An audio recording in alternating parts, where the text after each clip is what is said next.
levels on my driveway finalised after the earthworks we did a couple of weeks ago, I can now start doing the landscaping that I want to for my front yard of my house. I had been thinking of putting a conventional garden in the middle of my circular front driveway, and then last week I saw a very trendy landscaping show, and they had a rural property, and the way that they'd done the landscaping around the house, a lot of it was just mounds of dirt with grass on it, very low maintenance, and I thought that's just the sort of thing that I want.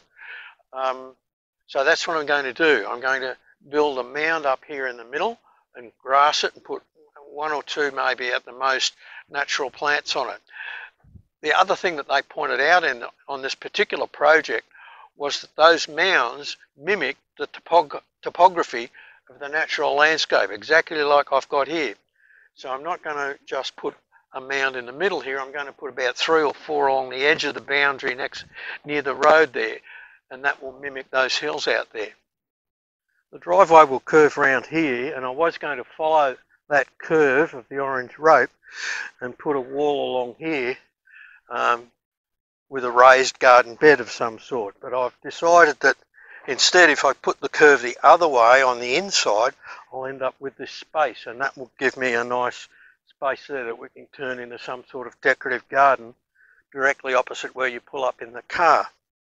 I'm going to take all these bush rocks that we cleared out of the old garden that we'd made on the banking of the house, and I'm going to make a natural rock wall out the front with them.